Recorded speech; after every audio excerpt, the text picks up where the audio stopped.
أعوذ بالله من الشيطان الرجيم.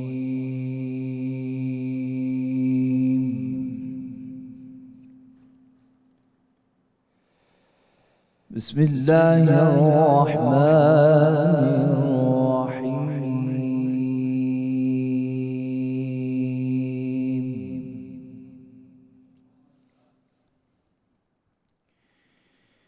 محمد رسول الله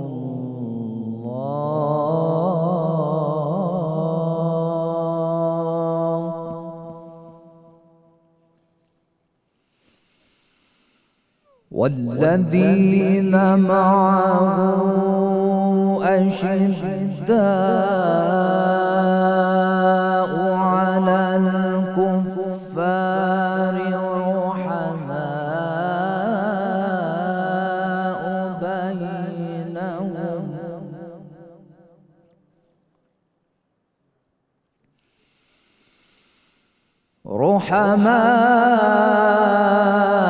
رحماء بينهم تراهم ركعا سجدا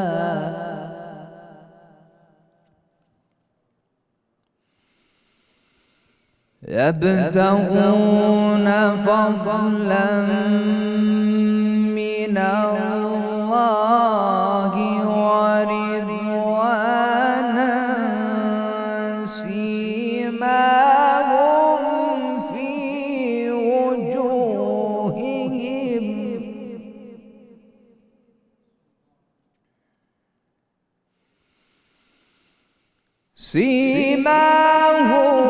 في وجوههم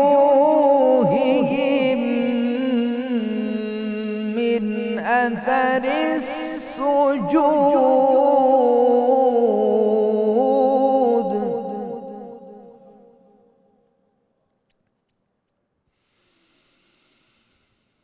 ذلك مثلهم في التوراة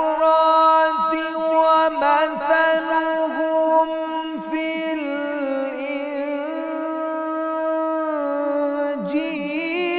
كزرع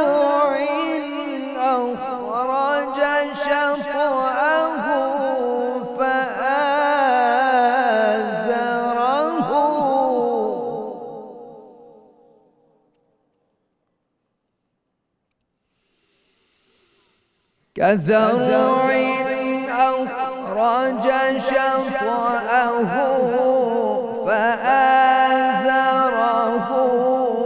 فاستوى على سوقه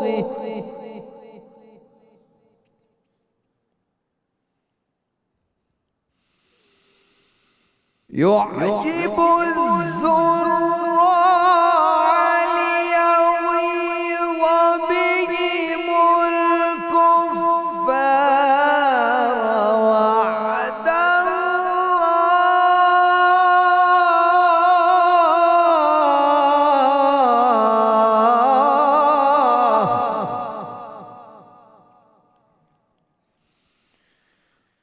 وعد الله الذين آمنوا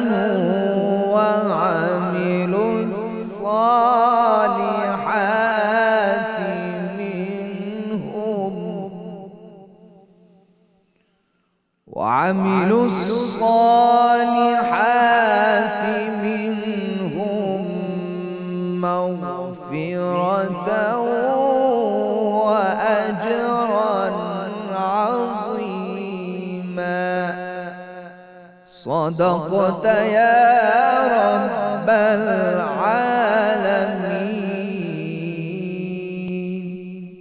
ماشاءاللہ جی ماشاءاللہ سبحان اللہ. ملک معروف قاری جناب قاری محمد فرحان بخش صاحب تلاوت کلام پاک سے ہمارے قلوب کو منور فرما رہے تھے. الحمدللہ رب العالمین والصلاة والسلام علی سید الانبیاء والمرسلین اللہم صلی علی سیدنا و مولانا محمد وعلی آلہ واصحابہ وبارک وسلم وصلی علیہ. دنیا کے تمام دیکھنے والوں کو تمام چاہنے والوں کو، تمام پیار کرنے والوں کو، اور جہاں جہاں تک اس وقت میری آواز کو سنا اور مجھے دیکھا جا رہا ہے، جنید اقبال کی جانب سے انتہائی محبت کے ساتھ السلام علیکم۔ ایک بار پھر ناظرین، آپ کو رحمت رمضان کی خصوصی براہ راست نشریات میں سحری کے اس حسین سے موقع پہ میں دل کی عطا گہرائیوں سے خوش آمدید کہتا ہوں۔ اور آج الحمدللہ ہم اپنی 28ویں سحری کریں گے، یعنی بس اب یا تو 29 روزے یا 30 روزے۔ دعا اللہ کرے کہ 30 ہی روزے ہوں تاکہ رمضان کو راضی کرنے کا زیادہ سے زیادہ موقع مل جائے، اور یہ رمضان جب رخصت ہو کے ہمارے درمیان سے جائے تو کل بروز محشر اللہ تبارک و تعالیٰ کی بارگاہ میں ہمارے لیے ضرور عرض گزار ہو کہ یا اللہ ان بندوں نے کوشش تو کی تھی، ان بندوں نے محنت تو کی تھی، نماز بھی ادا کرتے تھے، روزے بھی رکھتے تھے، قرآن پاک کی تلاوت بھی کرتے تھے، صلاۃ و تسبیح کا اہتمام بھی کرتے تھے، تراویح کا اہتمام بھی کرتے تھے، صدقات اور خیرات بھی دیتے تھے، جھوٹ سے بھی بچتے تھے، غیبتوں سے بھی بچتے تھے، جال سازیوں سے بھی بچتے تھے، کسی کا دل بھی نہیں دکھاتے تھے، تجھے راضی کرنے میں لگے رہتے تھے۔ یا اللہ میری سفارش اپنی بارگاہ میں ان کے حق میں قبول کر لے۔ مجھے یقین ہے انشاءاللہ ناظرین کہ یہ رمضان کل بروز محشر ہمارے لیے شفاعت کا باعث ضرور بنے گا۔ ہاں، شرط یہ ہے کہ اسے راضی کر کے بھیجیے گا۔ آج آپ نے ہمارے ساتھ جڑے رہنا ہے صاحب، کیونکہ آج کا پروگرام بہت ہی کمال پروگرام ہے، اور آج آپ کو بنیادی طور پہ ہم ایک ایسی بارگاہ میں لیے چلیں گے صاحب کہ جن کا ذکر یقین مانیے میں کرنے سے پہلے ایک مرتبہ سوچ رہا تھا کہ میں بات کا آغاز کیسے کروں، کیونکہ ان کا ذکر کرتے ہوئے مجھے اپنے آپ سے شرم آ رہی ہے صاحب، اپنے آپ سے شرم آ رہی ہے۔ دیکھیں صاحب، ہر صحابی کا اپنا اپنا مقام، ہر صحابی کے ایمان کی اپنی اپنی منزلیں ہیں، ہر ایک کا رنگ جدا ہے، ہر ایک کا انداز مختلف ہے، مگر یہ ذہن میں رکھیے گا کہ سب کی منزل ایک ہے، سب کی منزل ایک۔ ہر صحابی رخ مصطفیٰ صلی اللہ علیہ وآلہ وسلم کا ہی عاشق تھا، ہر صحابی ابرو مصطفیٰ صلی اللہ علیہ وآلہ وسلم کے اشاروں پر ہی چلا پھرا کرتا تھا۔ ہر صحابی کا معاملہ یہ تھا صاحب کہ جہاں رخ مصطفیٰ صلی اللہ علیہ وآلہ وسلم یوں سمجھ لیجئے کہ اپنی تابناکیاں بکھیرا کرتا تھا، صحابی اپنی جان وہاں پر نچھاور کیا کرتے تھے۔ عجیب عشق کے منازل تھے صاحب، عجیب منازل تھے جن کو آپ الفاظ میں کسی صورت بیان نہیں کر سکتے۔ یعنی آپ سوچئے صاحب کہ صحابی رسول صلی اللہ علیہ وآلہ وسلم کے مقام اور مرتبے کو تو چھوڑیے صاحب، بہت ہی بلند ہیں۔ خدا کی عزت و جلال کی قسم، ہم ایک عام مومن کے مقام اور مرتبے کو بیان نہیں کر سکتے۔ اب آئیے ذرا مصطفی پھولوں کی اسی قطار میں ایک ایسی ہستی بھی ہے ناظرین کہ جو اولو العزم صحابہ کی صف میں کھڑے ہیں، جن کی قربانیوں کی داستانیں آج بھی ہم مسلمانوں کے دلوں کو دہلا دیا کرتی ہیں اور ہمیں اپنے آپ میں شرمندہ کروا دیا کرتی ہیں، بلکہ یوں کہیے مالی طور پر کمزور ہونے کے باوجود جن کی اسلام کے حق میں اور کفر کے خلاف استقامت جرأت آج بھی ہمیں شرماتی ہے، جو ابتدائی طور پہ ناظرین ابتدائی اسلام لانے والوں میں ہیں اور السابقون الاولون کی عظیم ترین صف کے اندر شامل ہیں۔ ایک روایت کے مطابق اسلام لانے والوں میں جن کا 6واں نمبر ہے، اور اسی لیے انہیں سادس الاسلام کہا جاتا ہے، جو ان خوش نصیب ترین ہستیوں میں، ان خوش نصیب ترین بزرگوں میں، ان خوش نصیب ترین صحابہ میں تشریف فرما ہے جو دعوت اسلام کے بالکل ابتدائی زمانے میں یعنی حضرت زید بن ارقم رضی اللہ تعالیٰ عنہ کے گھر میں سرور دو جہاں صلی اللہ علیہ وآلہ وسلم کی تشریف آوری سے قبل مشرف با اسلام ہوئے، جو پیشے کے اعتبار سے تو لوہار تھے اور جن کا ایمان کا معاملہ یہ تھا کہ ایمان ان کا فولاد سے زیادہ مضبوط تھا، اور اس قدر مضبوط تھا کہ آس بن وائل جیسے شخص جو کہ پیسوں کی ان کو لالچ دیا کرتا تھا ان کو خرید نہ پایا۔ اور کیسے خرید پاتا صاحب کہ جو بازار مصطفیٰ صلی اللہ علیہ وآلہ وسلم میں بک جایا کرتے ہیں، پھر ان کو پیسے نہیں خریدا کرتے، ان کو پیسے والے نہیں خرید سکتے، ان کو دنیا کی کوئی طاقت نہیں خرید سکتی، جو دنیاوی طور پہ تو بظاہر غلام تھے لیکن غلامی رسول صلی اللہ علیہ وآلہ وسلم سے مکمل طور پہ سرشار تھے، بلکہ آپ رضی اللہ تعالیٰ عنہ ان صحابہ کرام رضوان اللہ تعالیٰ علیہم اجمعین میں سے ہیں جو رزق حلال کمانے میں ہر قسم کی مشقت کو اٹھایا کرتے تھے، جن کے اسلام قبول کرنے کے زمانے میں اسلام کا اظہار مکہ پاک کی سرزمین پر کفار کے نزدیک انتہائی سخت ترین جرم ہوا کرتا تھا ناظرین، جس کی سزا ایک مسلمان کو مال و دولت سے، گھر بار سے، عزت و ناموس سے، ہر چیز سے دینا پڑتی تھی، یعنی جان بھی جایا کرتی تھی، مال بھی جایا کرتا تھا، عزت و ناموس بھی جایا کرتی تھی۔ یہ اس وقت ایمان لے کے آئے تھے،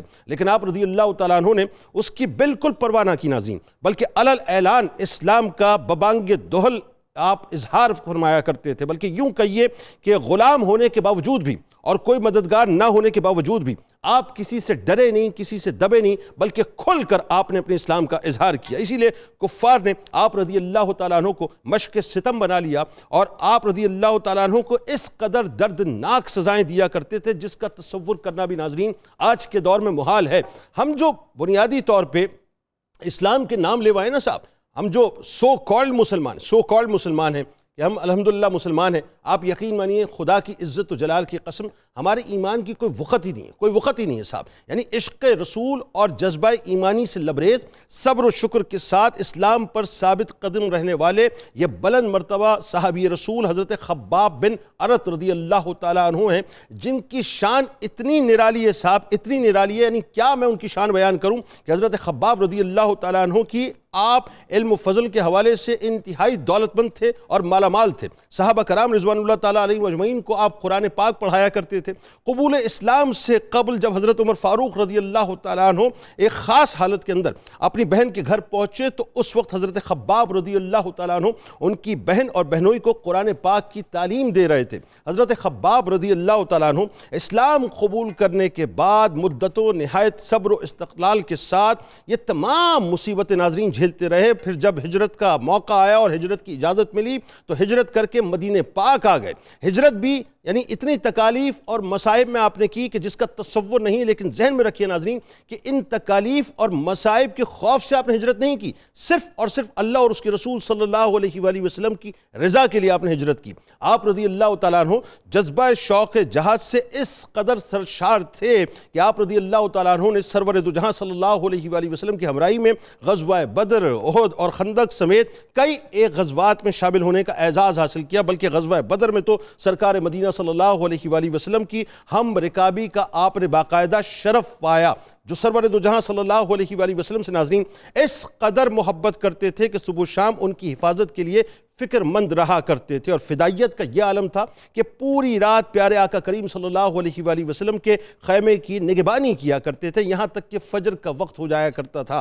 یعنی ناظرین جان کائنات کی مبارک جان کی حفاظت کا شرف آپ رضی اللہ تعالیٰ عنہ کو نصیب ہوا، بلکہ نبی کریم صلی اللہ علیہ وآلہ وسلم کا مبارک نیزہ بھی آپ رضی اللہ تعالیٰ عنہ اپنے پاس رکھا کرتے تھے، اور خوف خدا اور دنیا سے بے رغبتی کا عالم یہ تھا کہ جب مال غنیمت کا کوئی حصہ نکالا جاتا تو آپ آزمائش میں پڑ جانے کے خوف سے زارو قطار رویا کرتے تھے۔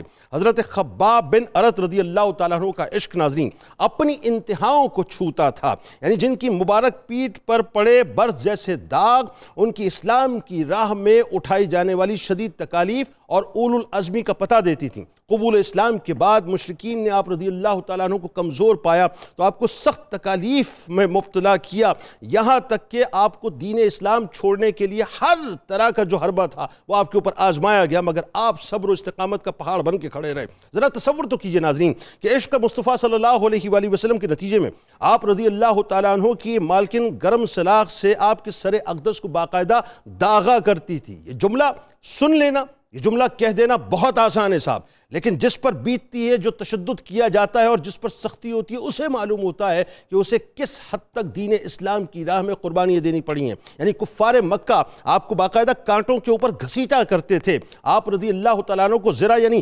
لوہے کا جنگی لباس پہنایا کرتے تھے اور تپتی ہوئی دھوپ کے اندر ڈال دیا کرتے تھے۔ آج یہ لاہور کے اندر 35-40 ڈگری سینٹی گریڈ ہو گیا صاحب، تو لوگوں کو پتہ چلا کہ ہاں جی روزے بھی ہیں، کیونکہ موسم تو بالکل صحیح تھا نا، لیکن اس تھوڑی سی گرمی کے اندر جو ہے لوگوں کو پتہ چلا کہ روزے ہیں۔ ذرا سوچئے کہ 1450 برس پہلے مکہ پاک کی کیا شدید گرمی ہوتی ہوگی، اس گرمی کے اندر آپ کو زرہ پہنا کے آپ کو تپتی دھوپ کے اندر باقاعدہ لٹا دیا جاتا تھا، اور بات یہ رکتی نہ تھی بلکہ گرم پتھروں پر آپ کو لٹاتے رہے، یہاں تک کہ آپ کی پیٹھ کا گوشت جگہ جگہ سے کم ہو جاتا تھا، بھن جایا کرتا تھا، آپ کے جسم کو داغا جاتا تھا۔ ایک مرتبہ مشرکین نے آگ جلائی اور پھر آپ کو پکڑ کے باقاعدہ ان آگ کے کوئلوں کے اوپر لٹا دیا گیا، اور آپ کی پیٹھ جو ہے ناظرین اس سے چربی پگھلنے لگی، یہاں تک کہ وہ جو کوئلے تھے یا جو آگ تھی وہ آپ کی چربی سے باقاعدہ ختم ہوئی ہے۔ آپ اندازہ کیجئے کہ اس لیول کا آپ کو تشدد دیا جاتا تھا۔ آج ہمارے پاس دین اسلام کتنی آسانی سے پہنچا ہے صاحب، کتنے اچھے ماحول کے اندر ہم دین اسلام کی بات کر رہے ہیں، اے سی چل رہا ہے، لائٹیں ہیں، بڑا اچھا سا سیٹ لگا ہوا ہے، بہترین سے ڈریسز پہنے ہوئے ہیں۔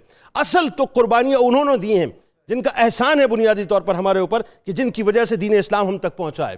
یعنی ناظرین سوچئے ذرا کہ آپ جہاں نیکی کی دعوت دیتے تھے وہاں بھی حد درجہ آپ احتیاط کیا کرتے تھے، کسی بات کی تلقین کرنے سے پہلے اپنا سیلف انالیسس کیا کرتے تھے، اپنا محاسبہ کیا کرتے تھے کہ جو کام میں نہیں کرتا وہ میں کسی اور کو نہیں کہوں گا۔ اور ہمارا عالم کیا ہے کہ ہم ہر وہ کام لوگوں کو کہتے ہیں جو ہم خود نہیں کرتے۔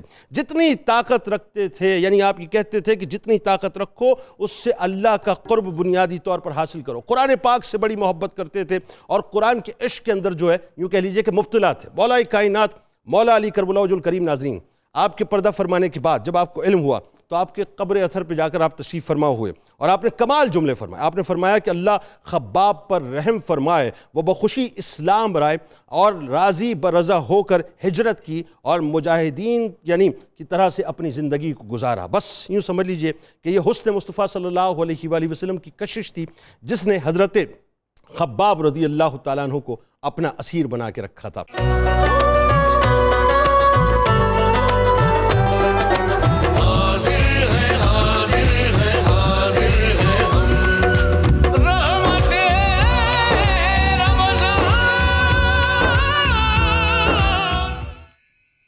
پروفیسر صاحب، سب سے پہلے حضرت خباب بن ارت رضی اللہ تعالیٰ عنہ ان کا قبول اسلام اور جو ابتدائی مسلمانوں کی صف میں آپ کو ستارے کی یعنی مصطفی ستارے کی مانند چمکنے کا اعزاز حاصل ہوا، آغاز کی۔ بسم اللہ الرحمن الرحیم، اللہم صلی علی محمد وعلی آل محمد وبارک وسلم۔ محترم جنید اقبال صاحب، آج ہم نام لے رہے ہیں حضرت سیدنا خباب بن ارت بن جندلہ بن سعد بن خزیمہ بن کعب بن زید بن تمیم۔ قبیلہ بنو تمیم عرب کا ایک معروف قبیلہ ہے۔ اس حوالے سے جب ہم سیدنا حضرت خباب بن ارت رضی اللہ عنہ کا ذکر کرنے لگتے ہیں، یہ باتیں اپنی جگہ ہیں کہ یہ مصطفی ستارہ کس طرح چمکا اور قبول اسلام کرنے کے بعد انہوں نے کیا کیا عظمتیں پائیں۔ ابتدا میں ایک بات میں عرض کرنا چاہتا ہوں اور وہ یہ، انسانیت سسک رہی تھی، حیوانیت اپنے عروج پر تھی۔ ٹھیک، درندہ نما انسان انسانیت کو نوچنے کے لیے پوری قوت استعمال کر رہے تھے۔ اس عالم میں اسلام بزبان مصطفیٰ صلی اللہ علیہ وسلم اولاد آدم کو نصیب ہوا، اور آج ضرورت ہے اس امر کی کہ انسانیت اس بات کی طرف غور کرے کہ اسلام بنی نوع انسان کے لیے اللہ تعالیٰ کا کتنا بڑا انعام اور رحمت للعالمین بنی نوع انسان کے لیے کتنی بڑی رحمت ہے۔ واہ سبحان اللہ۔ وہ کیوں؟ جب ہم حضرت خباب رضی اللہ عنہ کے اسلام کو دیکھتے ہیں تو اس وقت مکہ مکرمہ میں حضرت زید بن حارثہ، حضرت بلال، حضرت صہیب، حضرت عمار، حضرت یاسر، حضرت سمیہ، یہ کون لوگ ہیں؟ کون جانتا تھا کہ حضرت خباب جو ایک غلام کی حیثیت سے مکے میں آئیں گے؟ کون جانتا تھا کہ حضرت زید رضی اللہ عنہ جو غلام کی حیثیت میں آئیں گے، اسلام انہیں ان بلندیوں پر لے جائے گا کہ حضرت زید کا نام اللہ کریم قرآن میں لائے گا۔ واہ سبحان اللہ۔ اللہ ان غلاموں کو اس عزت اور وقار سے نوازے گا کہ حضرت بلال کے قدموں کی آہٹ آقا علیہ السلام جنت میں سنیں گے۔ اللہ اکبر۔ کون جانتا تھا کہ دنیا کا فاتح عمر بن خطاب رضی اللہ عنہ کی صورت میں پوری کائنات کے اندر عدل و انصاف کی اور انسانیت کی دھاک بٹھانے والا ایک خادم کو، ایک غلام کو یا سیدی، اے میرے آقا کہہ کر پکارے گا، اور ان کے دربار میں ایک خاص نشست ہوگی جس پر حضرت خباب کو بٹھایا جائے گا یا حضرت بلال کو بٹھایا جائے گا، وہاں کسی اور کو بٹھایا نہیں جائے گا۔ واہ واہ واہ واہ سبحان اللہ، کیا کہنے۔ یہ ہیں وہ عظمت اسلام کی اسلام ہی انسانیت کے گرے ہوئے لوگوں کو بلندیوں پر لے جانے والا ہے۔ اسلام کی بدولت ہی انسانیت کا شرف کائنات دیکھ سکتی ہے۔ اس کے علاوہ کائنات میں کوئی اور مذہب نہیں، کوئی اور طریقہ نہیں جو انسانیت کا حقیقی رخ دنیا کو دکھا سکے۔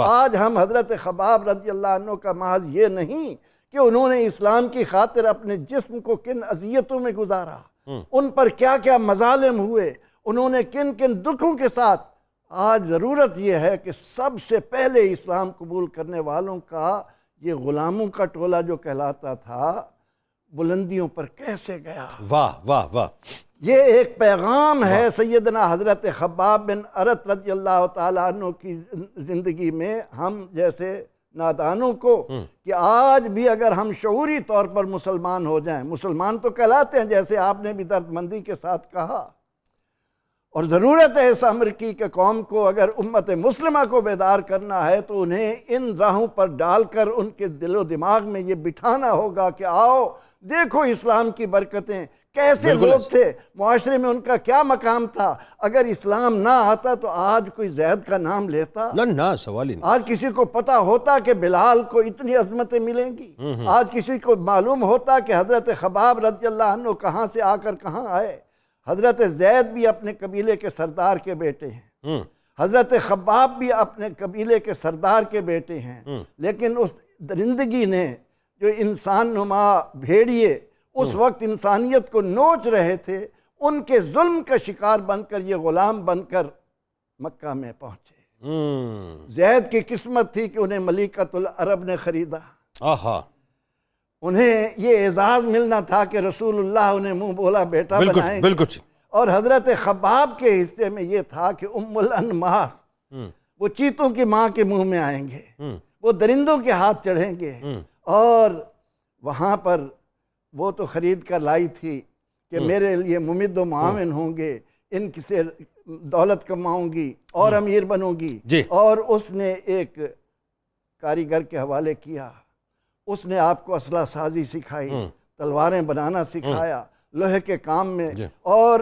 آپ نے تھوڑے ہی عرصے میں پورے مکہ میں نہیں آس پاس شہرت پالی کہ ایک ایسا جوان ہے مکہ میں جس کے تجارت کے اصول بڑے زبردست ہیں، زبان کا سچا ہے، اور اس کا بنا ہوا اسلحہ اتنا مضبوط ہے، اور شہرت کے ساتھ جو ہی مکہ مکرمہ میں اسلام کا چاند طلوع ہوا، رخ مصطفیٰ کی چاندنی نے ہر طرف سراج منیرہ نے اپنی کرنیں بکھیرنی شروع کیں، تو سب سے پہلے یہ منور ہوئے، اور اس نور کو اپنے سینوں میں بسانے کے بعد اس کی حفاظت کے لیے آپ نے جو قربانیاں دے کر انسانیت کو بلند اس پہ آگے بات کرتے ہیں۔ سادس الاسلام آپ سادس الاسلام آپ، یعنی یہ چھٹا نمبر آپ کا ایک روایت کے مطابق آتا ہے، بالکل ٹھیک ہے، اور کہیں یہ بھی آتا ہے کہ 20واں نمبر بھی آپ پر 20واں نمبر پورا ہوتا ہے، لیکن مورخ جب بھی لکھتے ہیں اس کو سادس الاسلام کے اسلام کے چھٹے۔ بالکل ٹھیک۔ اچھا اب ذرا ڈاکٹر صاحب بھی بتائیے، حضرت خباب بن ارت رضی اللہ تعالیٰ عنہ پر ظاہر کفار جس انداز سے تشدد کرتے تھے، اور وہ بات ہے کہ یہ بھی اسلام کی ایک خوبصورتی ہے کہ وہ کمزوروں سے شروع ہوا اور دنیا کا طاقتور ترین مذہب بنا، یعنی اس کی ابتدا جو ہے وہ انتہائی کمزور طبقے سے ہوئی، اور سب سے پہلے ایکسیپٹیبلٹی جو ہے وہ نارملی ہوتا بھی یہ انقلاب جو آتا ہے وہ لوور مڈل کلاس سے ہی آتا ہے، نچلا طبقہ جو ہوتا ہے وہ سب سے پہلے ایکسیپٹ کرتا ہے انقلاب، اس کے بعد پھر جا کے وہ ایلیٹ کلاس اور اشرافیہ تک پہنچتا ہے۔ تو ظلم بے انتہا کیا، خاص طور پر جو مالکن کا آتا ہے کہ جی بہت ظلم و ستم کیا کرتی تھی، پھر سرکار علیہ السلام نے ایک دعا بھی فرمائی، اور پھر اس کے ساتھ وہی ہوا جو آپ کے ساتھ کرتی تھی، وہ کیا ہو ذرا بتائیے۔ بسم اللہ الرحمن الرحیم۔ حضرت خباب بن ارت رضی اللہ تعالیٰ عنہ کی شخصیت کا تذکرہ چل رہا ہے، جس طرح آپ نے بہت خوبصورت جملے میں فرمایا کہ حضور نبی اکرم صلی اللہ علیہ وسلم کے ہر صحابی کا ایک اپنا جدا گانا رنگ ہے، بالکل ایسے۔ حضرت خباب بن ارت رضی اللہ تعالیٰ عنہ کا جب بھی تذکرہ آتا ہے تو چند چیزیں تو بہت نمایاں ہوتی ہیں۔ ایک تو یہ نمایاں ہوتی ہے کہ سعید الفطرت اپنے عروج پر کھڑی تھی، واہ واہ، حالانکہ غلام ہونے کے بعد، متحت ہونے کے بعد فطرتیں الجھ جاتی ہیں، دب جاتی ہیں، اتنے یعنی سخت مراحل کے باوجود سعید الفطرت کو نہیں دبایا جا سکا۔ واہ واہ، یہ نشانی ہوتی ہے ان لوگوں کے لیے جو اپنے دامن کو، دل و دماغ کو، روح اور جسم کو پاکیزہ رکھتے ہیں، واہ، اس کے ساتھ فطرت بچی رہتی ہے، یہ بہت نمایاں ہوتا ہے۔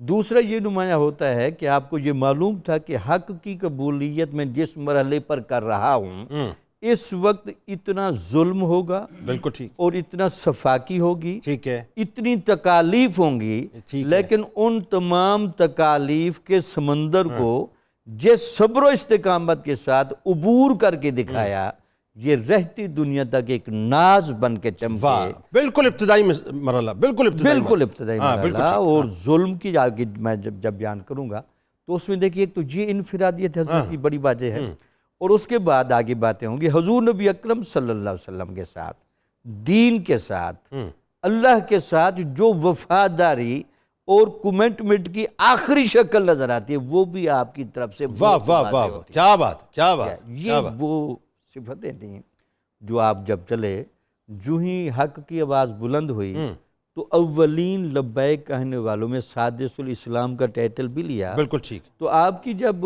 مالکہ کو پتہ چلا کہ یہ میرا غلام ہو کر میں اس کی کفیل ہوں، حفاظت کرتی ہوں، پالا پوسا ہے، اپنے کام لیتی، تو اس کو جرت کیسے ہوئی کہ میری اجازت کے بغیر یہ کام کر رہا ہے؟ جی جی جی۔ تو اس نے بجائے اس کے کہ سمجھنے کی کوشش کرتی، چونکہ ان کے اندر امانت اور دیانت بھی بڑی تھی، اپنی مالکہ کی بڑی خدمت کرتے تھے، بہت کچھ کما کے دے رکھا تھا، لیکن وہ بھی لگتا یہ ہے کہ کفر کی نمائندگی کرتے اتنی اندھی ہو گئی اور اتنی متعصب ہو گئی کہ معاملے کو سمجھنے کی بجائے اس پر جس طرح کہتے ہیں کہ وہ تیل چھڑکنا کسی زخموں پر، آگ پر تیل چھڑکنا، وہ کام اس نے شروع کر دیا۔ اس نے یہ سمجھا کہ بجائے اس کو سمجھانے کے، ڈائیلاگ کرنے کے، گفتگو کرنے کے، اور میں اس سے طے کر لوں بھئی اسلام آپ کا اپنا معاملہ ہے، آپ میرے غلام مجھے کما کے دیتے رہیں، آپ کا میرا جھگڑا کوئی نہیں، بالکل ٹھیک۔ اس بات کو طے کیا جا سکتا تھا، لیکن لگتا ہے کہ جنید صاحب کفر کی سازش ہر زمانے میں ایک ہی رہی ہے، بالکل ایسا کہ جیسے بھی ہو سکے اسلام کو دبایا جائے۔ بالکل ایسا وہ وہاں بھی عکاسی ہو رہی تھی۔ اس نے دیکھا جی ظلم کے زور پر، زیادتی کے زور پر، تکالیف کے زور پر میں روک لوں گی۔ 3-4 مراحل تو واضح ملتے ہیں۔ ایک تو یہ تھا کہ آپ کو باقاعدہ لوہا گرم کر کے آگ کی شکل میں لا کر آپ کے سر کو وہ داغتی تھی۔ اللہ! تو آپ اندازہ اچھا یہ اس وقت کرتی تھی جب سرکار علیہ السلام ملنے کے لیے آتے تھے حضرت خباب سے، اسے اطلاع ملتی تو یہ کام کرتی۔ ہاں۔ اس کے بعد آپ نے دیکھا کہ جب ان کے قبیلے والوں، اس عورت کے رشتہ داروں نے دیکھا کہ اس سے بھی یہ باز نہیں آ رہا، تو وہ باقاعدہ لوہے کی زرہ پہنا کے اور جکڑ کے صحیح کر کے وہ دھوپ میں پھینک دیتے تھے۔ چلو اس دھوپ کی شدت سے آ کر کہیں حق پسندی سے یہ باز آ جائے اور حضور نبی اکرم صلی اللہ علیہ وسلم کے ساتھ تعلق چھوڑ دے گا۔ جنید صاحب ہمیشہ ایک جملہ کہوں بڑا خوبصورت آپ کے وساطت سے، حضور نبی اکرم صلی اللہ علیہ وسلم کا چہرہ جنہوں نے جس نیت سے دیکھا اتنا فیض ملتا ہے۔ بالکل ایسا۔ وہ خباب کی نگاہوں کا کیا اثر تھا کہ چہرہ مصطفیٰ دل و دماغ میں ایسا جڑا کہ کوئی تکلیف بھی پائے استقلال میں رکاوٹ نہیں بن رہی۔ واہ واہ واہ واہ، کیا یہ وہ رنگ تھا آپ کے اندر۔ حضور کا خود آ جانا حضرت خباب کو پوچھنے کے لیے، جنید صاحب یہ قیمتیں ویسے تو نہیں لگتی، عاشق کا تڑپنا کیا رنگ لاتا ہے کہ خود محبوب چل کے آتا ہے۔ واہ واہ واہ واہ۔ تو آپ نے دیکھا کہ حضرت خباب کو اگلی یہ بھی تکلیف دی گئی کہ ان کے خاندان کے لوگ انمار کے وہ آگ جلا دیتے تھے۔ اس دہتی آگ میں بندے کو لٹا دینا، پتھر رکھ دینا، بندوں کا بیٹھ جانا اور چربی پگھل کے وہ وہاں ختم کر دے، کوئلوں کو ٹھنڈا، تب بھی ہر وقت محمد الرسول اللہ، اللہ محمد الرسول اللہ، یہ آوازیں نکلتے رہنا۔ یعنی لگتا یہ ہے کہ وہ چہرہ مصطفیٰ صلی اللہ علیہ وآلہ وسلم کی ٹھنڈک وجود میں اتنی سمائی ہوئی تھی کہ وہ کوئلوں کی گرمی اور شدت جو ان کو محسوس ہی نہیں ہوا کرتی، محسوس نہیں ہوتا۔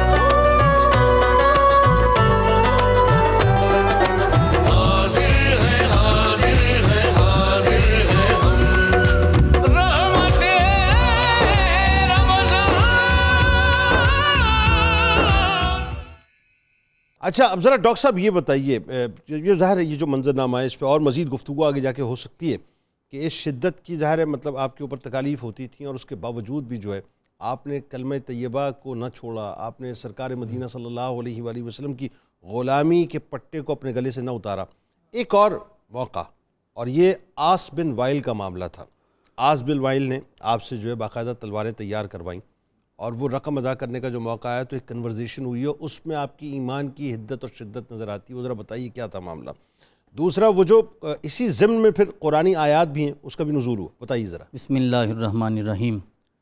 جنید بھائی، آپ کی اجازت سے اس سوال کا جواب دینے سے پہلے میں ایک بات یہ عرض کرنا چاہتا ہوں کہ آج 28ویں روزے کی سحر ہے، اور ماشاءاللہ آپ نے پورا رمضان بہت خوبصورت انداز سے یہ ساری ٹرانسمیشن کی ہے، اور آپ کا جو انٹرو ہے نا وہ ماحول بناتا ہے، اور آپ کی جو ماشاءاللہ وہ ساری تیاری ہوتی ہے، اور جس طرح آپ الحمدللہ یہاں تشریف لاتے ہیں، اس کے بعد یقیناً اسکالرز کی جان میں بھی جان آ جاتی ہے کہ وہ ہمیں باتیں وہاں اشارتاً مل جاتی ہیں۔ اللہ اکبر۔ اور قبلہ پروفیسر صاحب کو اللہ کریم زندگی دے، ماشاءاللہ انہوں نے پورا رمضان، اور ڈاکٹر صاحب نے تو ابھی جو ایمان افروز جملے بولے ہیں، بزرگ ہیں، دونوں بزرگ ہیں، دونوں بزرگ ہیں، اللہ کریم انہیں سلامت رکھے۔ آمین آمین۔ اور یہ میں جملہ ضرور عرض کرنا چاہوں گا کہ آپ ماشاءاللہ جو گفتگو کرتے ہیں یہ عوام و خواص میں بہت مقبول ہے، لوگ دیکھتے ہیں، اور ہمارے دوست ہیں، ہمارے پیارے بھائی ہیں مفتی محمد طاہر تبسم قادری صاحب، جی انہوں نے آپ کے لیے آج سلام بھی بھیجا ہے، پیام محبت بھی بھیجا ہے، اور انہوں نے کہا ہے کہ آپ کا جو انٹرو ہے نا پروگرام کی جان ہوتا ہے۔ اللہ کریم آپ کو سلامت رکھے۔ ساری چیز آپ سید زادے ہیں، بس اللہ تعالیٰ آپ اب میں براہ راست اس سوال کی طرف آنا چاہوں گا کہ جس طرح قبلہ ارشاد فرما رہے تھے کہ آپ کیونکہ لوہے کا کام کرتے تھے، اور آس بن وائل کے ساتھ آپ کی کوئی تجارت ہوئی، اس نے کوئی سامان خریدا تھا، اور اس سامان کی ابھی اس نے رقم دینی تھی، اور جب بھی آپ مطالبہ کرتے تھے، جا کے رقم کا سوال کرتے تھے، تو وہ رقم دینے سے انکار کر دیتا۔ جب اسے یہ پتہ چلا کہ یہ بھی محمد رسول اللہ صلی اللہ علیہ وسلم کی زلفوں کا اسیر ہو گیا ہے، اسیران جمال مصطفیٰ میں شامل ہو گیا ہے، اور آپ نے بھی یہ بات کی، میں بھی عرض کرنا چاہوں گا کہ اولئک علی ھدی من ربہم واولئک ھم المفلحون کا مصداق کامل ہیں حضرت خباب۔ اولئک ھم المتقون، اولئک ھم الراشدون، اولئک ھم المہتدون۔ اور جو آیات قاری صاحب نے تلاوت کی، محمد الرسول اللہ والذین معہ اشداء علی الکفار رحماء بینہم تراہم رکعا سجدا یبتغون فضلا من اللہ ورضوانا، یہ سارے فضائل آپ نے آپ کی ذات میں جمع فرما دیے تھے۔ اور یہ سودا جو آپ نے کیا تھا نا، یہ کوئی سستا سودا نہیں تھا کہ آپ نے لوہے کی گرمی کو برداشت کیا، اور محمد رسول اللہ صلی اللہ علیہ وسلم کے چہرے کا دیدار اللہ نے دنیا میں بھی نصیب فرمایا اور آخرت میں بھی عطا فرمایا۔ ڈاکٹر صاحب ایک کامنٹ ضرور کیجئے گا آپ اس میں، یہ کمپیریزن بھی کیجئے گا، یہ جو آج ہم 35-40 ڈگری میں بلبلانے لگتے ہیں، مطلب وہ مکے کی گرمی تھی صاحب، مکے کی گرمی تھی۔ اور دیکھیے جنید بھائی، بعض اوقات لوگ یہ سمجھتے نہیں ہیں کہ یہ کیسے ممکن ہے کہ اتنی تکالیف صحابہ کرام نے برداشت کی۔ اللہ کریم نے قرآن پاک میں بیان فرمایا ہے کہ جب جناب یوسف علیہ السلام نکلے تھے، زلیخا نے وہ جو دسترخوان لگایا تھا، جناب یوسف علیہ السلام نکلے، اور مصر کی خواتین نے جب وہ چہرہ ایک جھلک دیکھی تھی، انگلیاں کٹی، احساس نہیں ہوا۔ جب محبوب کا چہرہ سامنے ہوتا ہے اور سارے نقاب ہٹے ہوتے ہیں، پھر لوہے کی گرمی بھی انسان برداشت کر لیتا ہے، جس طرح ڈاکٹر صاحب نے کہا کہ ان کے سامنے آنکھوں میں چہرہ محمد رسول اللہ کا ہے، آمینہ کا لال سامنے ہے۔ بھائی دنیا کا عام نظارہ انسان کو مسمرائز کر دیتا ہے، تو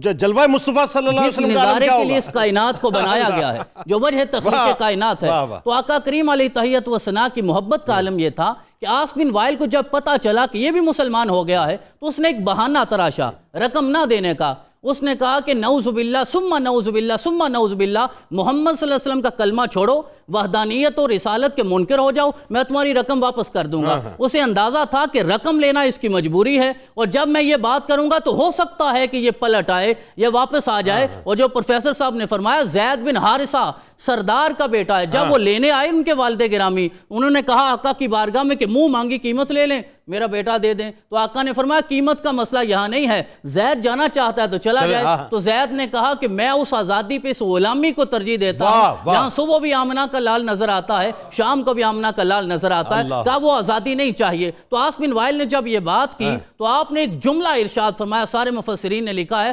آپ ارشاد فرماتے ہیں واللہ لن اکفر بمحمد حتی تموت ثم تبعث، کہا اللہ کی عزت کی قسم میں ہرگز محمد رسول اللہ کا انکار نہیں کروں گا یہاں تک کہ تم مر کر دوبارہ بھی زندہ ہو جائے، حتی تموت ثم تبعث۔ اور آپ نے یہ فرمایا یہی لوگ ہیں جن کے صدقے اللہ نے یہ اسلام ہمیں عطا فرمایا، اور آپ ہی سادس الاسلام ہیں، 6 نمبر پہ کلمہ پڑا ہے۔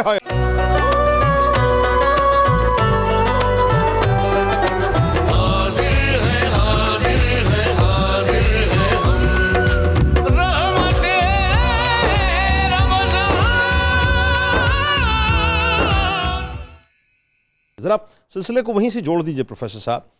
حضرت خباب بن ارت رضی اللہ تعالیٰ عنہ، اب آئیے ذرا قرآن پاک سے جو آپ کا خاص طور پہ تعلق تھا، قرآن پاک سے جو محبت کی آپ باقاعدہ تلقین فرمایا کرتے تھے، بلکہ دیکھیں نا حضرت عمر فاروق رضی اللہ تعالیٰ عنہ ایک خاص کیفیت کے اندر جب اپنی ظاہر بہنوئی کو دیکھتے ہیں قرآن پاک کی تعلیم حاصل کرتے ہوئے، تو وہ پورا بڑا ایک رچاؤ والا واقعہ ہے.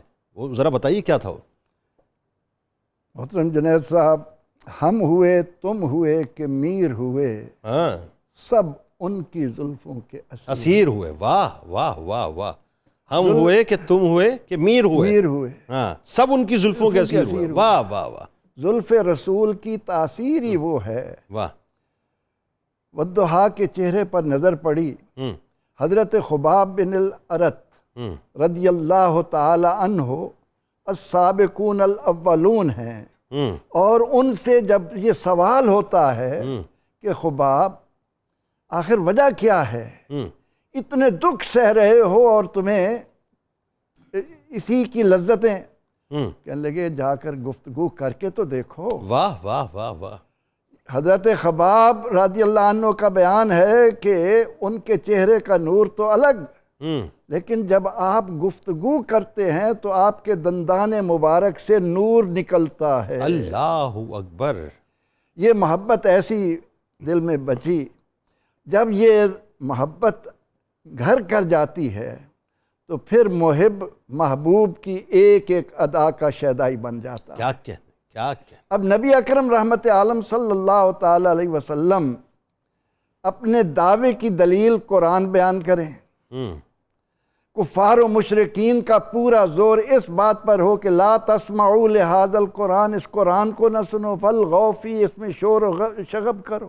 تو خباب سمجھ گئے کہ جو چیز میرے آقا کے دعوے کی دلیل ہے، جو اسلام کی بنیاد ہے، اس کو دل میں ایسا لیا کہ ایک تو کتنی دیر غائب رہ کر رسول اللہ صلی اللہ علیہ وسلم کی خدمت میں رہتے، وہاں سے قرآن پاک کو سن کر دل میں اتارتے، پھر رات کے اندھیرے میں اس کوشش میں رہتے کہ جو بھی ملے اس کو قرآن پاک سنائیں، اس کو قرآن کریم کی طرف متوجہ کریں.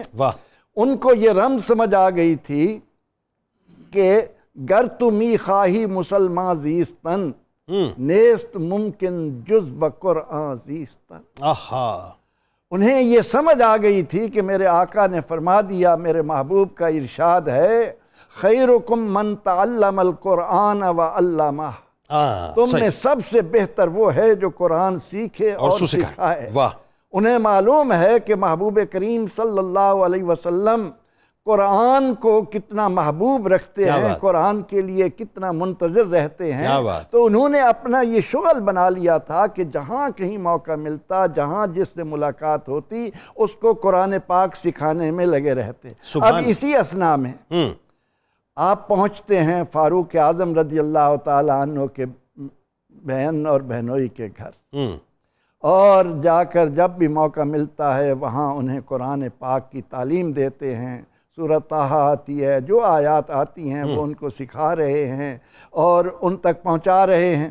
اسی اثناء میں فاروق اعظم رضی اللہ تعالی عنہ جب اسلام نہیں لائے، ان کے بارے میں نبی اکرم رحمت عالم صلی اللہ علیہ وسلم ان غلاموں کے ساتھ ان مشرکین کے ستم کو دیکھ کر دعا فرماتے ہیں، اے اللہ عمر بن ہشام یا عمر بن خطاب سے جو تجھے پیارا لگے اس کو اسلام کی خدمت کے لیے وقت.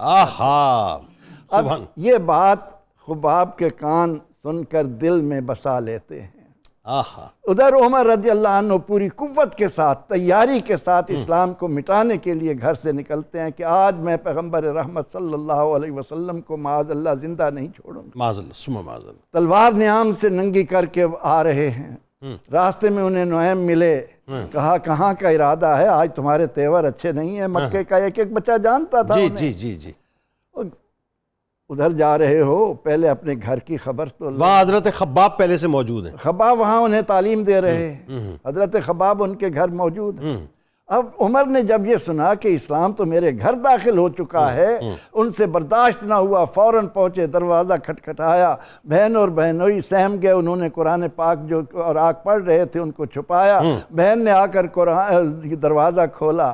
کہا میں نے یہ سنا ہے، میرے کانوں تک یہ خبر پہنچی ہے کہ تم بھی عشق مصطفیٰ میں مبتلا ہو گئے ہو، تم نے بھی قرآن سے یاری لگا لی ہے۔ ٹھیک، ظلم شروع کر دیا، اتنی طاقت تھی اس کو، بہن کو ڈرانا شروع کر دیا۔ بہن کا جواب تھا، عمر گر توڑ دے تو ہڈیاں میری سبھی، دامن احمد نہ چھوڑوں گی کبھی۔ اللہ، زخمی ہو گئی، خون بہہ نکلا، لیکن اس عزم و استقلال پڑھانے والے اولو العزم صحابی عمر رضی اللہ عنہ پسید گئے، کہا سناؤ کیا پڑھ رہے تھے، دکھاؤ۔ بس اب اس کو دیکھنا تھا، وہ پسید گئے، کہا مجھے بھی لے چلو۔ تو اتنے میں حضرت خباب رضی اللہ عنہ سامنے آئے، کہنے لگے عمر میں نے کل ہی اپنے محبوب کو، اپنے آقا کو یہ دعا کرتے ہوئے سن۔ واہ واہ واہ۔ تو اب اس عاشق صادق کی زبان سے یہ کلمات سننے کے بعد عمر رضی اللہ عنہ بھی اسی زلف کے اسیر ہوئے، اور حضرت خباب سے کہا کہ مجھے آپ لے چلیں گے، وہاں مجھے لے چلو۔ بالکل ٹھیک۔ تو عمر رضی اللہ عنہ کو یہ راستہ دکھانے والے بھی حضرت خباب رضی اللہ تعالیٰ عنہ۔ اچھا، اب حضرت خباب رضی اللہ تعالیٰ عنہ، ظاہر مکہ پاک میں جو کچھ بھی آپ پہ ظلم و ستم ہوا اور جتنا آپ کی مالکن نے آپ کو ستایا، تکلیف دی، بلکہ ایک واقعہ ہم اس میں مس بھی کر گئے، وہ ذرا سا آپ نے بتانا ہے ابھی خاص طور پہ، پھر اس کے بعد بات آگے بڑھائیے گا، کہ مالکن جتنا ظلم و ستم کرتی تھی، سرکار علیہ السلام نے ایک دعا فرمائی تھی، وہ ذرا آپ نے خاص طور پہ بتانا ہے کہ پھر اس کے ساتھ کیا شروع ہوا، اور پھر اس کے بعد ظاہر ہے مکہ پاک آپ چھوڑ کے جب ہجرتوں کا سلسلہ شروع ہوا تو مدینہ پاک گئے، پھر جو آپ نے مجاہدانہ کردار ادا کیا ہے، یعنی بدر ہو، احد ہو، یا خندق ہو، یا دیگر مطلب آپ نے غزوات میں سرکار علیہ السلام کی محافظت کا بھی خاص طور پہ آپ کو جو اعزاز ملا، بدر کی اس وقت میں بات کر رہا ہوں، اس کو ضرور آپ نے بتانا ہے۔ جی بسم اللہ الرحمن الرحیم۔ ہمیشہ یاد رکھیں جنید صاحب، جب ایک شخصیت کا ڈھب سامنے آ جاتا ہے نا، تو پھر افعال ایک مطابقت میں کھڑے نظر آتے ہیں۔ جن کے پایہ استقلال میں اتنی طاقت ہے کہ ان کو کوئی مصیبت زیر نہیں کر سکتی، آخر کار وہ حضور نبی اکرم صلی اللہ علیہ وسلم کے پاس گئے، بلکہ اس میں دو مکالمے گئے۔ پہلی دفعہ گئے تو حضور نبی اکرم صلی اللہ علیہ وسلم نے فرمایا کہ خباب آپ کے علم میں ہے کہ آپ سے پہلے بھی جو مجاہدین اسلام گزرے ہیں، ان کے جسموں کو لوہے کی کنگھیوں سے چھل دیا گیا اور ان کے ہڈیاں کر دی گئیں، لیکن ان کے پایہ استقلال میں کوئی کمی نہ آئی۔ حضرت خباب نے اس بات پر بھی لبیک کہا، ان کا یا رسول اللہ یہ کچھ بھی اگر ہمارے ساتھ ہوگا ہم اس کو برداشت کر تیار ہیں، اس کے لیے ہم تیار ہیں۔ بلکہ یہاں تک سرکار نے فرمایا کہ پچھلے انبیاء کو تو باقاعدہ چیرا گیا آروں کے ساتھ، اور تکلیف کے وہ مناظر زکریا علیہ السلام۔ جی جی جی بالکل۔ تو آپ نے دیکھا کہ اس کے بعد پھر کچھ عرصہ گزرا تو حضور نبی اکرم صلی اللہ علیہ وسلم ہمیشہ یاد رکھیں مثالیں قائم کر کے جاتے تھے آپ کے ساتھیوں کی اور صحابہ کی۔ یہ مثالیں بنیادی طور پر یہ بھی اسوہ نبوی کا ایک مظاہرہ ہے کہ باطل جب جتنا ظلم کر لے حق کو نہیں چھوڑنا، بالکل ٹھیک، لیکن جب وہ وقت ختم ہونا تھا قدرت کے مطابق، دوبارہ یا رسول اللہ اب تو ساری مثالیں قائم ہو گئی، تو آپ نے فرمایا کہ نہیں، اللہ تعالیٰ آپ پر بڑا خاص فضل فرمائے گا، اور جنہوں نے آپ کو تکلیف دی اور بالخصوص آپ کی مالکہ، اس کو بھی عبرتناک سزا ملے گی۔ اور پھر حضور کے آپ کو پتہ ہے جملے ہوں اور اللہ کی بارگاہ ہو، وہاں تو پھر استجابت کو روکنے والا کوئی نہیں۔ تو وہ جو ہی آپ نے دعا کی، اس کے بعد اس عورت کو اور آپ کی مالکن کو اتنا سر میں درد رہتا تھا، آخرکار حکماں نے تجویز کیا کہ اس سر کو مسلسل جوتے بھی مارے جائیں اور ساتھ اس کو داغا بھی جائے، مطلب وہی سلاخوں سے داغا جائے، وہی سلاخوں سے، آگ کی سلاخوں سے، وہ ان سلاخوں کے ساتھ داغنے کی خدمت بھی وہ حضرت خباب ہی کو دی۔ واہ واہ واہ واہ، یعنی یہ جو ظلم وہ کرتی، وہ ٹٹ فور ٹیٹ ہو گیا، جو ظلم وہ کرتی تھی وہی ظلم جو ہے مطلب اب اس کو سہنا پڑا۔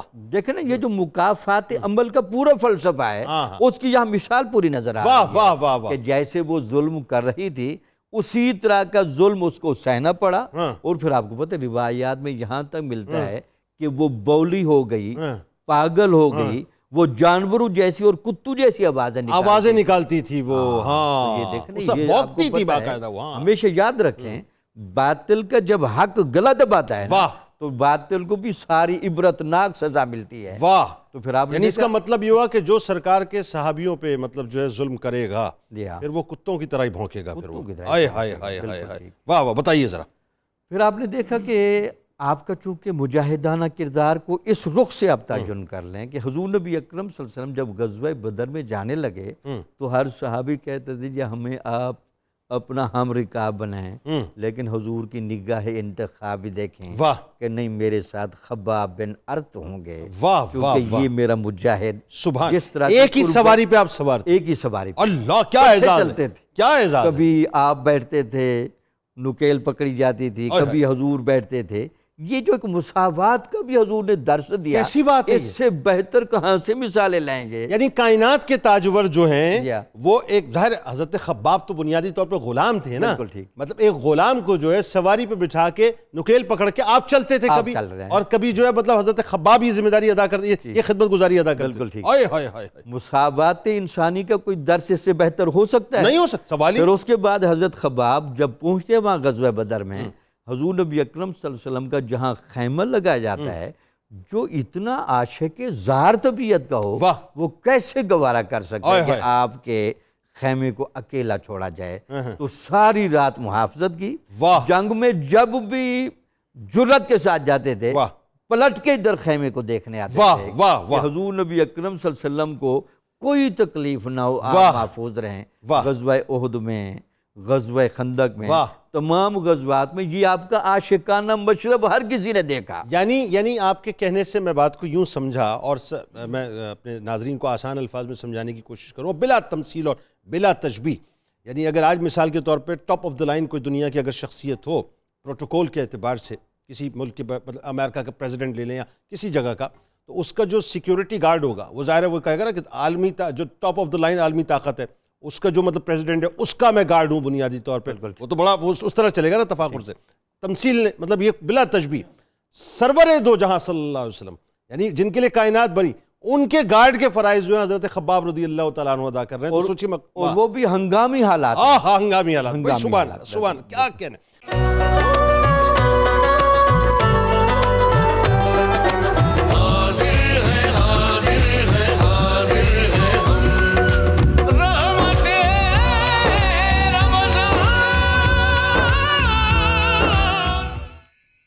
اب ذرا یہ بتائیے سید صاحب، اب آ گئی ذرا تھوڑی سی بات ایسی کہ اس میں یہ دونوں ہی طرف مطلب یوں کہیے کہ عاشق صادق ہیں، اور دونوں ہی کا اپنا عشق ہے، اور دونوں کا اپنی عشق کی انتہا ہے، لیکن حضرت خباب بن ارت رضی اللہ تعالیٰ عنہ کا جو خاص طور پہ صحابہ کرام کے نزدیک جو مقام و مرتبہ تھا، اور بالخصوص فاروق اعظم رضی اللہ تعالیٰ عنہ جس نگاہ سے آپ کے مقام و مرتبے کو دیکھتے تھے، بتائیے ذرا۔ جنید بھائی جو بات کر رہے تھے نا قبلہ پروفیسر صاحب کہ حضرت سیدنا فاروق اعظم کے سامنے جب سورہ طٰہٰ کے آیات تلاوت کی گئی تو وہ لمحہ آ گیا جب اللہ کریم نے اپنے رسول کی دعا کو قبول کر لیا، تو دعائی قبول ہوئی، اسی لیے تو مراد رسول اور مراد مصطفیٰ بنے ہیں۔ تو وہ آیت کریمہ جس کی تلاوت پہ اس وقت حضرت خباب اور سارے حضرات جو اس تلاوت پہ پہنچی، آیت مبارکہ کیا تھی؟ اننی انا اللہ لا الہ الا انا فاعبدنی۔ اننی کا مطلب یہ تاکید کے ساتھ حروف مشبہ بالفعل میں سے ہے، اننی بے شک میں ہی، پھر آگے آنا کی ضمیر بھی استعمال فرمائیں، اور ہاں میں ہی، میرے سوا اور کوئی نہیں ہے، لا الہ الا انا، لا الہ الا ہو نہیں کہا۔ یہاں بھی آنا کا پورے قرآن پاک میں صرف ایک آیت ہے جس میں اللہ نے یہ رعبدار خطاب فرمایا ہے کہ آنا کی ضمیر 2 بار استعمال فرمائی ہے، اننی انا اللہ لا الہ الا انا فاعبدنی۔ وہ لمحہ آ گیا کہ جناب سیدنا فاروق اعظم نے سر تسلیم خم کر دیا، کیونکہ وہ تو سمجھتے تھے نا، ہم تو قرآن وہ تو سمجھتے تھے، وہ تو تب قرآن کو سمجھے تھے جب سورۃ الحاقہ سن رہے تھے رسول اکرم کے پیچھے کھڑے ہو کر، اور ذہن میں خیال آیا کسی شاعر کا قول ہے، قرآن نے کہا وما ہوا بقول شاعر، پھر خیال آیا کسی کاہن کا قول ہے ولا بقول کاہن، پھر خیال آیا آخر کس کا قول ہے تنزیل من رب العالمین۔ تو اب وہ جو تب سمجھتے تھے جب یہ سنا تو کہا مجھے اب لے چلو، مجھے وہاں پہنچا دو جس کے لیے اللہ نے میرا خمیر بنایا ہے، جس بارگاہ تک میں نے پہنچنا ہے۔ یہی سیدنا فاروق اعظم رضی اللہ تعالیٰ عنہ آپ کی بارگاہ میں جب حضرت خباب کا تذکرہ ہوتا تھا، مشہور روایت ہے، اور حضرت خباب جس طرح آپ نے انٹرو میں کہا، حضرات نے تذکرہ کیا کہ آپ پہ کس طرح ظلم ہوتا تھا کہ لوہے کی جس بھٹی میں آپ کام کرتے تھے اسی بھٹی سے تازے کوئلے نکال کر اس کے اوپر آپ کو لٹایا جاتا تھا، اور ساتھ آپ کی چھاتی مبارک پہ پتھر رکھا جاتا تھا تاکہ آپ حرکت نہ کر سکیں۔ اس کیفیت میں جب آپ برداشت کرتے تھے اور آپ کی پشت، کمر اور پیٹھ کا ساری چربی پگھل جایا کرتی تھی، تھی. ایک دن حضرت سیدنا فاروق اعظم نے اپنی خلافت کا زمانہ تھا, حضرت خباب کو بلایا اور کہا خباب آج یہ تو بتاؤ کہ مشرکین کس طرح تمہیں تکلیفیں دیا کرتے تھے. اب راویوں نے جو لفظ لکھے وہ یہ ہیں کہ سال عمر و خبابا اما لاقی من المشرکین, کہ ذرا بتاؤ تو صحیح نا وہ کیا وقت تھا, کیا زمانہ تھا, مشرکین کیسے تکلیفیں دیتے تھے. آپ نے کوئی قصہ نہیں سنایا, آپ نے کوئی بات نہیں سنائی, آپ نے کہا یا امیر المومنین انظر ظہری, آپ میری کمر دیکھیے, آپ میری پیٹھ دیکھیے, آپ میری پشت دیکھیے. جب امیر المومنین نے, خلیفۃ المسلمین نے, مراد رسول نے جب وہ پشت دیکھی تو آنکھوں سے آنسو جاری ہو گئے, کہنے لگے واللہ ما رأیت کل یوم ظہر رجل, آج تک عمر کی اتنی زندگی گزر گئی ہے میں نے کسی مرد کی اس طرح کی کمر نہیں دیکھی, اس طرح کی پشت نہیں دیکھی. یہ آخر ہوا کیا ہے, آپ کی ساری کمر پہ سفید داغ تھے چھوٹے چھوٹے, اور راوی یہ کہتے ہیں ایسے لگتا تھا کہ جیسے یہ کمر کسی برس زدہ انسان کی ہے, حالانکہ برس تھا نہیں لیکن برداشت کیا. تو امیر المومنین نے پوچھا یہ کیفیت کیسے ہوئی, تو انہوں نے کہا امیر المومنین سنیے, لقد اوقدت لی نارن, میرے لیے اسپیشل آگ جلائی جاتی تھی, کوئلے نکالے جاتے تھے, میرے سامنے یہ منظر ہوتا تھا, جب آگ جل جاتی وَصُحِبْتُ عَلَيْهَا, پھر مجھے اس کے اوپر لٹا دیا جاتا تھا, اور وہ آگ نہیں بجھتی تھی جب تک میری کمر کی چربی اسے پگھلا نہیں دیا کرتی تھی. یہ کیفیت تھی. جس طرح آپ نے ابتدا میں کہا ہم یہ الفاظ بیان کر سکتے ہیں اور یہ روح کے کانوں سے سننے والے ہیں, دل کے کانوں سے سننے والے ہیں. اب حضرت سیدنا فاروق اعظم نے جب یہ بات سنی پھر ساری زندگی ان کے ساتھ ایسے محبت کا اظہار کرتے تھے. ایک دن آپ اپنی سواری پہ سوار تھے, جناب خباب کو آتے دیکھا, اپنی سواری سے نیچے اتر گئے, جناب خباب کو اپنی سواری پہ بٹھایا اور بٹھا کر کہا لوگوں سنو, اس سواری پہ بیٹھنے کے اہل اس وقت دو ہی لوگ ہیں, یا خباب ہے یا بلال ہے, کیونکہ رسول اکرم علیہ تحیت و ثنا ان دونوں سے اتنی محبت کرتے تھے اور اس تکلیف میں دونوں سانجے نظر آتے ہیں. یہ بات اس تکلیف میں دونوں نظر آتے ہیں کہ حضرت بلال کو بھی وہاں لٹایا جاتا تھا مکے کی سرزمین پہ, اور آپ کی چھاتی پہ پتھر رکھا جاتا تھا تاکہ آپ حرکت نہ کر پائیں. تو حضرت خباب نے روتے ہوئے عرض کیا امیر المومنین اس وقت تو میرا سہارا سوائے خدا کے اور کوئی نہیں ہوتا تھا, میں اس طرح ان تکلیفوں کو برداشت کیا کرتا تھا. بلکہ اگر میں غلط نہیں ہوں تو مجھے کریکٹ کیجئے گا کہ حضرت حسان رضی اللہ تعالیٰ عنہ فرماتے ہیں نا کہ جب میں حج کے موقع پہ ایک مرتبہ آیا تو میں نے دیکھا کہ مکے کے اندر جو نوجوان لڑکے ہیں حضرت بلال کو جو رسیاں ڈال کے گردن کے اندر باقاعدہ گھسیٹا کرتے تھے اور ان تپتی ریت کے اوپر ان کو لٹایا کرتے تھے پتھر. یہاں سملیرٹی ہے. اچھا ایک اور چیز دیکھیں, آپ دونوں غلام زادے, مطلب دونوں غلام تھے بنیادی طور پہ, اور دونوں ہی پہ, اور دونوں لوور مڈل کلاس سے تعلق رکھتے تھے, اور دونوں ہی پہ اسی طرح کا ظلم کیا جاتا تھا, اور دونوں کے ساتھ پھر خلیفۃ المسلمین اسی طرح محبت کرتے تھے. کہ آپ ایک دفعہ مکہ تشریف لائے, مکہ معظمہ میں تشریف لائے, اور آپ کی ایک جگہ نشست ہوئی, اور وہاں جو اس وقت روسات یعنی بڑے بڑے لوگ سردار جو بعد میں کلمہ پڑھ گئے تھے, آپ جب آپ کی بارگاہ میں وہ حاضر ہوئے تو دیکھا کہ سارے بیٹھے ہوئے, تو حضرت بلال تشریف لے آئے. آپ نے حکم دیا کہ بلال کو آگے بٹھاؤ, بلال آگے آ کر بیٹھے. پھر حضرت خباب آ گئے, امیر المومنین نے انہیں بھی بلایا اور آگے بٹھایا, اور آہستہ آہستہ وہ جو سرداروں کے بیٹے تھے وہ پیچھے ہوتے گئے, سارے غلام آگے ہوتے گئے. اور کسی نے اٹھ کر سوال کیا حضرت یہ کیا کیفیت ہے, ہم پہلے آئے تھے. آپ نے فرمایا وہ آیت مبارکہ سورۃ الکہف کی جا کے پڑھو, اللہ کا حکم ہے وَاصْبِرْ نَفْسَكَ مَعَ الَّذِينَ يَدْعُونَ رَبَّهُمْ بِالْغَدَاةِ وَالْعَشِيِّ يُرِيدُونَ وَجْهَهُ. اللہ نے اپنے رسول کو حکم دیا ہے ان سے کبھی اپنے آپ کو دور نہ کرنا, وہ صرف تیرا چہرہ دیکھنا چاہتے ہیں اور اللہ کا دیدار کرنا چاہتے ہیں. وَلَا تَعْدُ عَيْنَاكَ عَنْهُمْ, تمہاری نگاہوں میں ہر وقت انہیں رہنا چاہیے. تو جنہیں اللہ کا رسول نگاہوں میں رکھتا تھا عمر بھی انہیں اپنی نگاہوں میں رکھتا. اچھا یہ جو بات سید صاحب فرما رہے ہیں, اتنی کمال گفتگو ماشاءاللہ, اللہ آپ کو جزائے جمیل عطا فرمائے, کیا رچاؤ سے آپ بزرگ گفتگو فرماتے ہیں. اچھا اب ذرا یہ بتائیے پروفیسر صاحب, اس میں ایک نقطہ پیدا ہو گیا, میں دو باتیں اس میں سمجھنا چاہ رہا ہوں. ایک بات تو یہ کہ اس کا مطلب یہ ہوا کہ حضرت خباب بن ارت رضی اللہ تعالیٰ عنہ جیسی ہستیوں نے یہ طے کر دیا کہ دشمنی بھی اللہ کے لیے ہے, دوستی بھی اللہ کے لیے. پروفیسر صاحب اس پہ ذرا کامنٹ فرمائیے آپ کہ دشمنی میں بھی جو ہے یہ دیکھنا ہے کہ ہم اللہ ہی کے لیے دشمنی کریں, اور دوستی بھی صرف اس لیے کریں کہ اس میں اللہ کی ذات جو ہے بیچ میں ہو, بس اس کے علاوہ کچھ نہیں. دوسری جو اہم ترین بات ہے وہ یہ کہ دین اسلام نے یہ جو ہم کہتے ہیں نا صاحب کہ کلاسز کے تصور کو ختم کیا, پریکٹیکلی کر کے دکھایا. یعنی وہ جو غلام تھے ان کو ایسا اپلفٹ کیا کہ ان کو امت کا آقا بنا دیا. آج ہم آقا کے طور پہ تو دیکھ رہے ہیں نا حضرت خباب رضی اللہ تعالیٰ, ہمارے آقا ہیں یہ بنیادی طور پہ. حضرت عمر انہیں سیدنا مولانا کہتے تھے, مولانا کہتے تھے, سیدنا کہتے تھے. یہ دوسری بات, سوال کا دوسرا حصہ ہے. اور تیسرا آپ سے جو مرویات ہے وہ بھی ذرا بتائیے ساتھ ساتھ. حضور نبی اکرم رحمت عالم صلی اللہ علیہ وسلم کائنات میں انسانیت کو اس کا حقیقی رخ دینے آئے ہیں۔ بالکل صحیح۔ نسلی امتیاز، رنگ کا امتیاز، جغرافیہ کا امتیاز سارے مٹا دیے، بالکل ٹھیک۔ اور اسلام سے محبت کرنے والے، خواہ وہ سرداران قریش ہوں یا کہ غلام ہوں، اس تمیز کو ایک طرف کر کے انہیں عزت اور وقار دی اور دنیا کو بتایا کہ اللہ کے ہاں ان اکرمکم عند اللہ اتقاکم، واہ، وہاں تمہارا تقوی اور تمہارے اعمال ہی اس کے لیے ہیں۔ اب جہاں تک آپ کی مرویات کا تعلق ہے، محدثین نے لکھا کہ آپ سے کوئی 32 احادیث مروی ہیں، اور ان میں جو ایک حضور علیہ السلام کے ساتھ تعلق ان کا ظاہر ہوتا ہے وہ قابل دید ہے وہ کیا؟ کہ جب بھی موقع ملتا، ہاں چاہے دن ہو یا رات، ٹھیک ہے، دوڑ کر حضور علیہ الصلاۃ والتسلیم کی خدمت میں رہتے۔ سبحان اللہ۔ ایک دن ایسا موقع آیا کہ حضور صلی اللہ علیہ وسلم عبادت کے لیے کھڑے ہوئے، یعنی عام طور پر یہ ہوتا تھا کہ حضور علیہ السلام عبادت کے لیے جو ہی آتے، تھوڑی دیر ہوتی آپ چلے جاتے، لیکن یہ دیکھتے رہتے۔ ٹھیک ہے، لیکن ایک دن ایسا ہوا کہ پوری رات نبی اکرم رحمت عالم صلی اللہ علیہ وسلم نے اللہ کی عبادت میں بسر کی۔ ٹھیک ہے، جب صبح ہوئی تو عرض کی کہ یا رسول اللہ صلی اللہ علیہ وسلم، میں نے اپنی زندگی میں آپ کو اس طرح کی عبادت کرتے نہیں دیکھا جو آج آپ نے کی۔ اچھا، تو اس پر آپ صلی اللہ علیہ وسلم نے جو بات فرمائی وہ حضرت خباب رضی اللہ تعالیٰ عنہ کی معرفت ہم تک پہنچی۔ آپ کے ذہن میں ابھی تک وہ حضرت خبیب رضی اللہ تعالیٰ عنہ، ہاں اصل میں بار بار سمجھ رہا ہوں، وہ اصل میں حضرت خبیب کا تصرف اس وقت آپ کے ذہن پہ زیادہ ہے۔ سیدنا حضرت خباب رضی اللہ تعالیٰ عنہ، حضور علیہ السلام کا یہ فرمان، آپ نے فرمایا کہ خباب آج رات ہم نے بیم و رجا والی نماز ادا کی۔ اچھا، وہ کیا؟ اب بیم کہتے ہیں خوف کو، رجا کہتے ہیں امید کو۔ ہاں ہاں، اچھا اچھا اچھا، خوف اور امید کے درمیان۔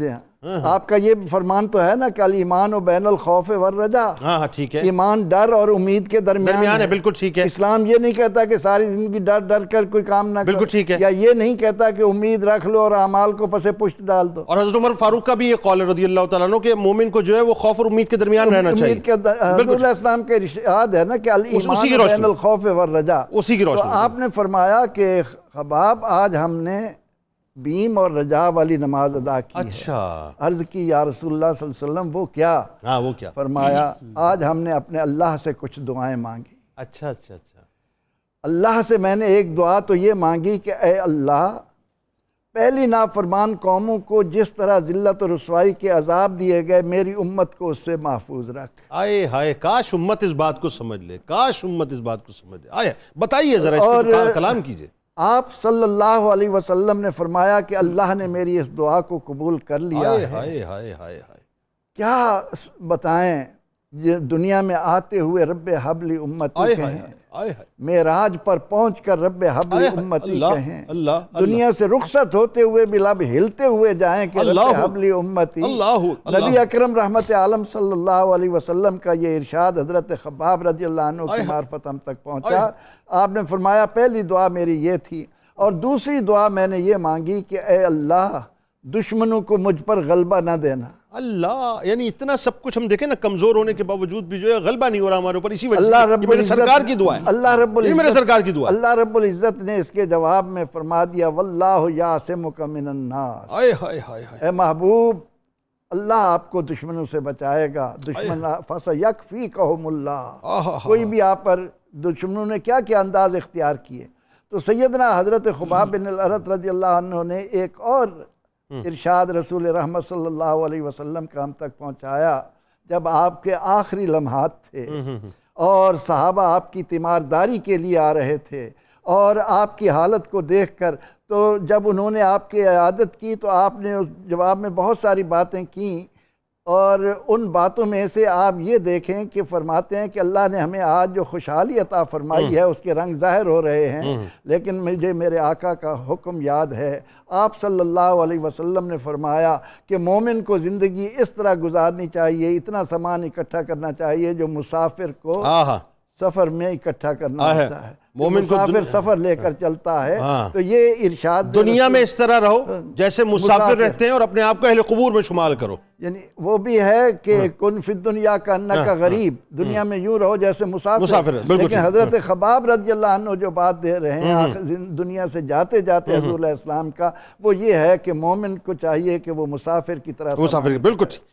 کاش ہم یہ بات سمجھ لیں کہ مسافر کی طرح رہیں. ڈاکٹر صاحب اب ذرا یہ بتائیے، حضرت خباب بن ارت رضی اللہ تعالیٰ عنہ، اگر ان کی پوری زندگی کو اگر میں 2-3 لفظوں کے اندر لوگوں کو سمجھانے کے لیے آپ سے سوال کروں کہ آپ کا زہد کیسا تھا، آپ کا تقوی کیسا تھا، اور جو خوف خدا کا ایک خاص غلبہ آپ کی ہستی کے اوپر ہمیں نظر آتا ہے، اس کے بارے میں بتائیے.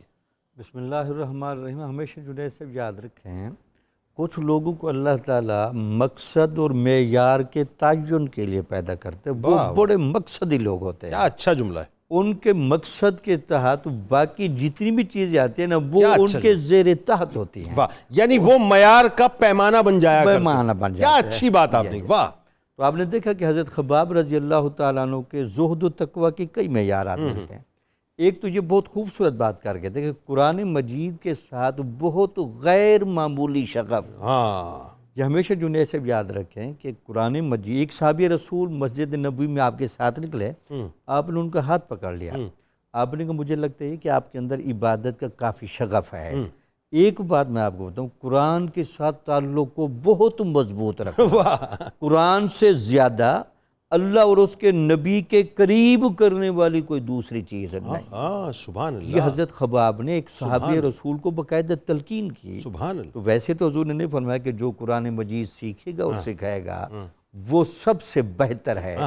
یہ بھی آپ کا ملتا ہے. جی جی. اور ہمیشہ یاد رکھیں کہ جنہوں نے حضور نبی اکرم صلی اللہ علیہ وسلم کو ساری رات عبادت کرتے دیکھا ہو تو کیا خیال ہے حضور کو عبادت کرتے دیکھنے والی نگاہیں حضرت خباب کی ہوں، انہوں نے کیا کچھ اس موقع پر کیفیت کو کشید نہیں کیا ہو. واہ واہ واہ. اس وجہ سے لوگوں نے آپ کی عبادتیں دیکھی، آپ کا زہد دیکھا، آپ کی خشیت الہی کی کیفیت دیکھی. تو روایتیں بیان کی جاتی ہیں کہ جس حضوری کے ساتھ لوگوں نے آپ کو نماز پڑھتے دیکھا ہے، ویسے حضرت علی رضی اللہ تعالیٰ کا جملہ نہیں تھا کہ آپ اسلام پر چلے جیسے اسلام اور آپ کی منشا ایک تھی. واہ واہ. یعنی رضا کا اتنا باطنی پہلو ہے کہ اسلام اور آپ کی رضا ایک ہے. اچھا آپ دیکھیں نا، مال غنیمت جب آپ کے پاس وہ بتائیں نا ذرا آپ کو. اس میں دیکھیں کتنی کیفیت ہے. آپ مال غنیمت لیتے ہوئے اشک بار ہوتے تھے، روتے تھے. اور اس کی باقاعدہ جب وجہ پوچھی گئی یہ ایک نعمت ہے، آپ کہتے تھے کہ ہمارے وہ صحابہ اور ساتھی جو اس نعمت کے ملنے سے پہلے چلے گئے ان پر بڑا رشک آتا ہے کہ یار حوصلہ ان کا تھا، اب ہمیں تو حوصلوں کا صلہ مل رہا ہے. جبکہ آپ کی تکالیف آپ اولو العزمیوں میں. ہاں، مطلب کہ آپ کی تکالیف کو ان سے کم نہیں ہے بلکہ زیادہ ہیں. لیکن اس کے باوجود بھئی اجر یہاں مل رہا ہے، ٹھیک ہے، منع نہیں. اے اللہ اس کا اجر ہم نے تو قیامت والے دن لینا ہے. اچھا مال سے رغبت بالکل. مال سے بالکل رغبت. آپ زارو قطار روتے، مال آتا تو زارو قطار روتے تھے. کفن والا واقعہ. بلکہ اس میں آپ دیکھ لیں، بلکہ وہ مال و دولت جب آپ کے پاس آ جاتا فوراً تقسیم کر دیتے تھے اور اس کو اپنے پاس رکھنا مناسب نہیں سمجھتے تھے.